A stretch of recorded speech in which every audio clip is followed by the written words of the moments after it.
నమస్కారం. Hyderabad real estate market ఇంకా ఇక్కడి జీవన శైలిపై ప్రభావం చూపే కొన్ని ముఖ్యమైన అంశాలని ఈ రోజు కొంచెం లోతుగా చూద్దాం.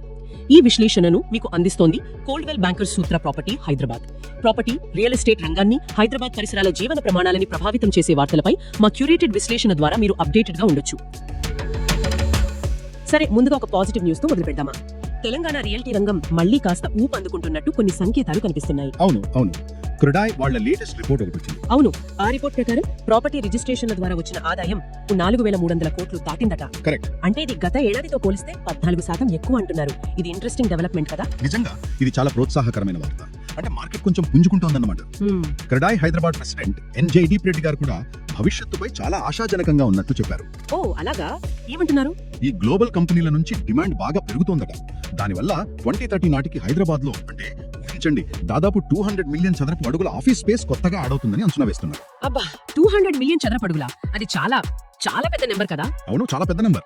మరి దీనికి తగ్గట్టుగా చూడండి, ఇప్పటికే 50 అంతస్తులకు పైగా ఎత్తుతో చాలా కొత్త హైరైజ్ ప్రాజెక్టులు వస్తున్నాయి. రైట్. ఇది మార్కెట్ లో ఉన్న కాన్ఫిడెన్స్ ను చూపిస్తుందన్నమాట. అంతేకాదు, ఆగస్ట్ 15 నుంచి 17 వరకు హిటెక్స్ లో క్రెడాయ్ హైదరాబాద్ ప్రాపర్టీ షో కూడా పెడుతున్నారు అన్నారు కదా. అవును, రియాలిటీ సెక్టార్ లోని లేటెస్ట్ ట్రెండ్స్, ప్రాజెక్ట్స్ గురించి తెలుసుకోవడానికి అది మంచి అవకాశం. ఇదంతా బానే ఉంది, అంటే ఆఫీస్ స్పేస్ పెరుగుతోంది, హై రైజ్ బిల్డింగ్లు వస్తున్నాయి, అంతా బాగుంది. కానీ ఇంత అభివృద్ధికి తగ్గట్టుగా మనకు రోడ్లు, మిగతా ఇన్ఫ్రాస్ట్రక్చర్ కూడా అంతే స్పీడ్ గా పెరగాలి కదా. ఎగ్జాక్ట్లీ, అక్కడే అసలు పాయింట్ ఉంది. రియల్ ఎస్టేట్ ఎంత పెరిగినా దానికి సపోర్ట్ గా ప్రాపర్ ఇన్ఫ్రాస్ట్రక్చర్ లేకపోతే కష్టం. అవును, ఇక్కడే కొన్ని సవాళ్లు మనకు కనిపిస్తున్నాయి. ఉదాహరణకి రాష్ట్ర ప్రభుత్వం దాదాపు 1979 కిలోమీటర్ల పొడవున్న 22 స్టేట్ హైవేస్ ను నేషనల్ హైవేస్ గా అప్గ్రేడ్ చేయాలని కేంద్రాన్ని అడిగింది. 22 రోడ్లనా? ఇది జరిగితే కనెక్టివిటీ బాగా పెరుగుతుంది కదా. ఖచ్చితంగా. కానీ ఇక్కడే చిన్న ట్విస్ట్ ఉంది. ఏంటది? కేంద్రం ప్రస్తుతానికి ఏ స్టేట్ హైవేస్ ను నేషనల్ హైవేస్ కిందకు తీసుకోవటం లేదని, భవిష్యత్తులో చూస్తామని చెప్పినట్లు వార్తలు వస్తున్నాయి. అయ్యో, అంటే ఇది రాష్ట్ర ప్రభుత్వ ప్లాన్స్ కి కొంచెం దెబ్బే కదా. కొంతవరకు అవును. అంటే ఇప్పుడు ఆ రోడ్ల అభివృద్ధి భారం రాష్ట్ర ప్రభుత్వం పైనే పడుతుంది. మరి దీనికి ఏమైనా ఆల్టర్నేటివ్స్ చూస్తున్నారా? వేరే ప్లాన్స్ ఏమైనా ఉన్నాయా? ఉన్నాయి. స్టేట్ గవర్నమెంట్ ఇప్పుడు ప్రత్యామ్నాయ మార్గాలు చూస్తోంది. ముఖ్యంగా కొన్ని ఇంపార్టెంట్ స్టేట్ హైవేస్ ను హైబ్రిడ్ యాన్యుటీ మోడల్ అంటే HAM పద్ధతిలో డెవలప్ చేయాలని ఆలోచిస్తున్నారట. దీనివల్ల కొంత భారం తగ్గుతుంది, కానీ సెంట్రల్ సపోర్ట్ లేకపోతే స్పీడ్ తగ్గుతుందేమో. డెఫినెట్ గా అభివృద్ధి వేగంపై ప్రభావం ఉంటుంది. సరే, ఇది కాకుండా అసలు ఈ నేషనల్ హైవేస్ ప్రాజెక్టుల విషయంలోనే ఇంకో పెద్ద సమస్య ఉందంటున్నారు. భూసేకరణ, ల్యాండ్ అక్విజిషన్ అంటున్నారు. నిజమేనా? అవును, అది ఇప్పుడు ఇంకో పెద్ద ఛాలెంజ్ అయింది.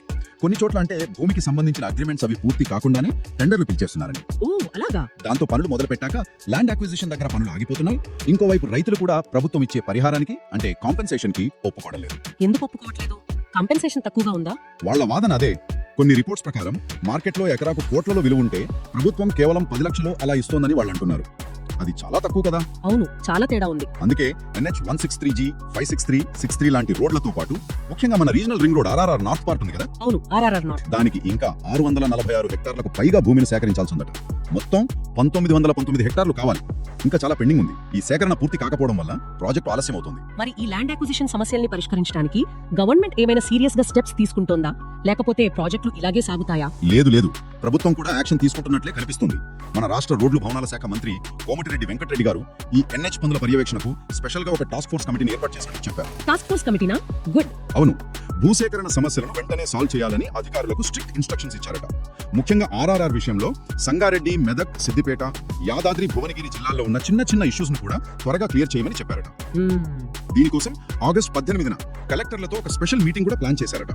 అలాగే కల్వకుర్తి, శ్రీశైలం ఎలివేటెడ్ కారిడార్ లాంటి ప్రాజెక్టులకు ఫారెస్ట్ డిపార్ట్మెంట్ క్లియరెన్స్లు త్వరగా వచ్చేలా చూడాలని కూడా సూచించారు.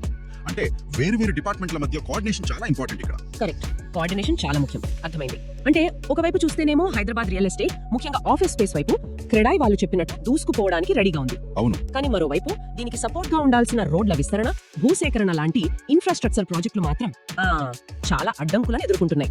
ఇదో రకమైన కాంట్రాస్ట్ సిచ్యువేషన్ లో కనిపిస్తుంది.